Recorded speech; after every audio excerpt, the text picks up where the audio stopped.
The following show is brought to you by Botswana Investment and Trade Center, Go Botswana, Citizen Entrepreneurial Development Agency, CEDA, and by Local Enterprise Authority, LEA. This is Making It in Botswana, a show that takes a look at how everyday products are made in Botswana.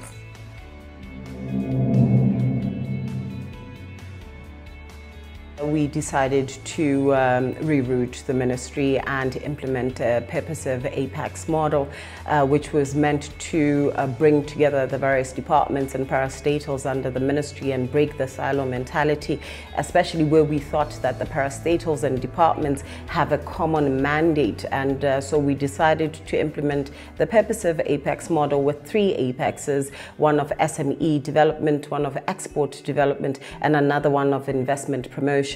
And what we ended up seeing, or the goal there, was really to create a pipeline in the development of businesses. So we start with the SME apex, which is solely focused on developing small and medium enterprises, because we believe really that that is the root of our industrial development ambitions. So we start with developing them, we start with mentorship, we start with ensuring that starting a business in Botswana is easy, and progressing from there on to getting the initial funding. And then we move on to the investment promotion aspect, which is not only about foreign direct investment, but it's also about domestic investment. So there we're looking at the growth of businesses that started at SME level and injecting more capital into them so that they expand, but also attracting medium to large scale businesses that can come and operate in Botswana. But under the investment promotion aspect, is not about attracting that investment. It's also about what do we need to put in place to ensure that that investment creates the value and the impact that we want. So what some of the issues that are focused in under this is the doing business environment. What do we need to reform in order to attract that investment? And also what do we need to do for domestic investments to expand? And then the third one is export development, and we're looking at those businesses now that they are grown, now that they have the capital that they need. Where do they export to? The ambition for Botswana is to become an export-led economy, and that is why we have the specific apex that focuses on export development. Here we're focusing on the kind of standards that are necessary in order to export, the kind of support, financial and intellectual support that is necessary, institutional support that is necessary in order to get these products out of market. And then most importantly, what are the markets? Do we have the agreements in place? And what do we need to do to ensure that we do realize the target of becoming an export-led economy? To have 3 sets of incentives actually. One set of incentive, which is quite old and many businesses have been benefiting from, is in regards to manufacturing industry. So we have concessionary tax rates on manufacturing industries. Is about 7% reduction on tax from 22% to 15%. And we are encouraging all businesses that are manufacturing in Botswana to take advantage of that concession. And then we have the SPEDU incentives, which are really for areas and businesses around Silibe Pikwe area, Bubira, Zopong, and so forth.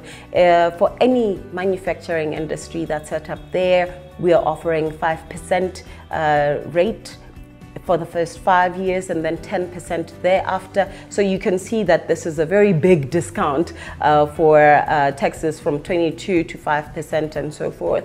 And in addition to that, the government is committing to buying 30% of its own demand from companies that are based in the SPEDU region. So this is a statutory instrument that will be implemented shortly to ensure that we are boosting demand and production for the companies that are are set up in that area. And then we have recently also passed incentives for the special economic zones, and there we're looking primarily for companies that want to export and not necessarily for the domestic market.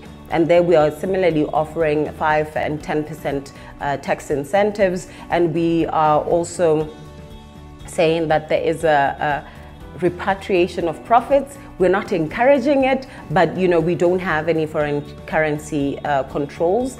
And in addition to that, for any manufacturing equipment that is being imported, we ensure that there is no duty that is paid for that, especially for manufacturing equipment. So there's several other, there's a whole plethora of incentives that are in place to boost the manufacturing industry. We want to see the manufacturing industry growing, but we want to see the accompanying services growing as well. And because the services, they create a conducive environment in order for you to do more manufacturing locally. So that those services include being able to access financing. So we need more financing institutions that are here, legal services, marketing services, branding, services, all of them that can support this manufacturing industry that we want.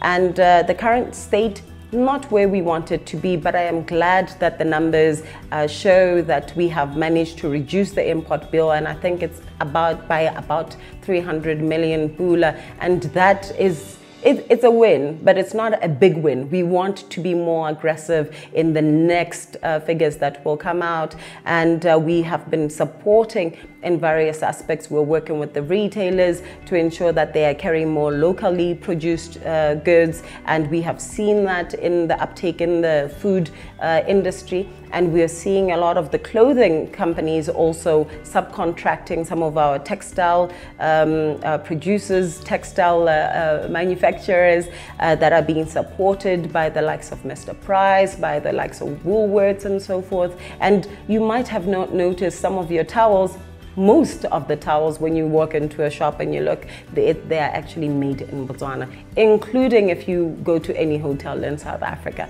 So we're very proud of that. And then we are also working on a local supplier development program with UNDP, which has selected a few big companies, and we are bringing in the smaller companies in order to support them in both the supply and value chain. And UNDP has contracted several consultants that will assist the smaller businesses in all the business processes that they need to do in order to tap into the markets that are being availed by the bigger companies. So we are looking forward to a lot more activity in the coming year, and we hope that it will be reflected, as has been, in the business confidence in this country, and we're hoping that in the next year will be better.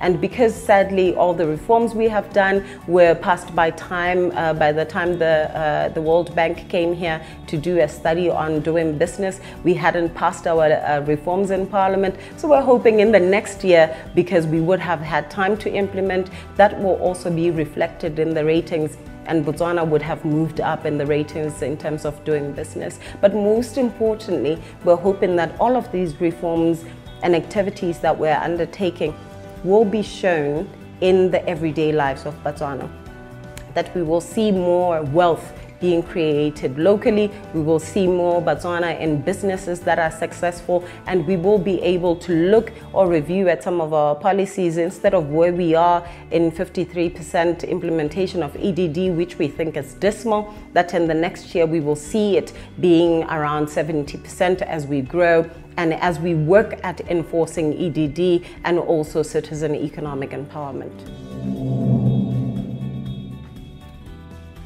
We are working on both domestic and foreign direct investment, and we want to encourage those that are domestic to want to go into more businesses. And these incentives are not only for foreign companies, they are also for Botswana, and we encourage them to take advantage, to visit our BITC offices, our one-stop service centers at BITC, or come to the ministry to talk to the Department of Industrial Affairs.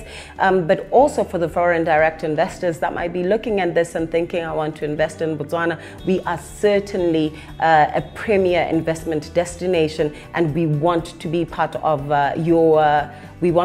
of your Pan-African story. And for someone that is looking at this and wondering, what do I need to do next? Who do I talk to?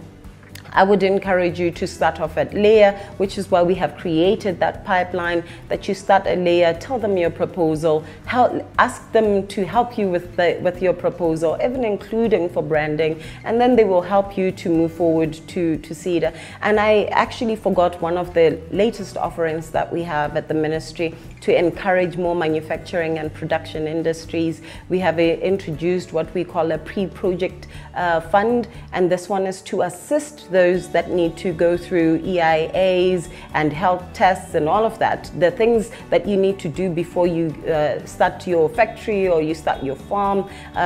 You go through layer, they assist you with the processes, and if you qualify, then CEDA will release that money. We have set aside about 5 million pula for it, but so far we have seen 22 companies which have only tapped to around 250, 280 million pula, 280,000 pula, and there's so much more that is left, so we hope that people will utilize this.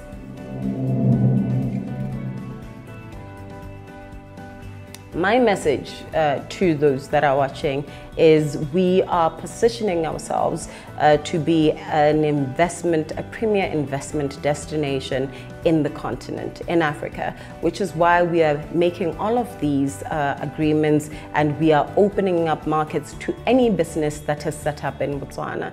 And we want to be able to give the right incentive package that will get you to set up here and to support industries that exist. And for those that are wondering why they should buy local, because we have instituted last year a statutory instrument to test out for one industry what would happen if we supported local. And I can tell you, with just the one industry that we have tried it with, we have seen employment quadruple.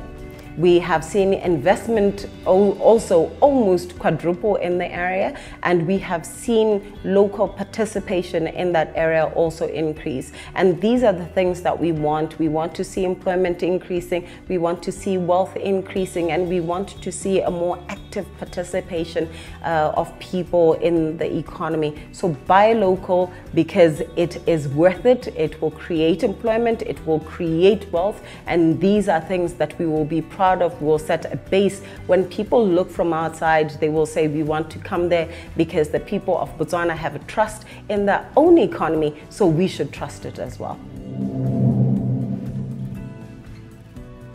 Last year we started our market streets, and we were bringing in all of these fantastic businesses to try to showcase the things that they are making. And we realized that the market street can't be everywhere, so we decided to introduce this TV show. So we encourage people to watch it so that they can get the feel of the market street and see what kind of products are being made in Botswana, because it is possible and they are fantastic and the quality is great, and it's just for us to show to the rest of the world and ourselves that Botswana can make it, companies in Botswana can make it, and are doing fantastic things. So instead of starting to look outside and looking for a certain product, let's start first, ask yourself, can this thing be made in Botswana? And the answer will most probably be yes. So visitors, visit the ministry, visit BITC, and find out what else is made in Botswana. This is Making It in Botswana, a show that takes a look at how everyday products are made in Botswana.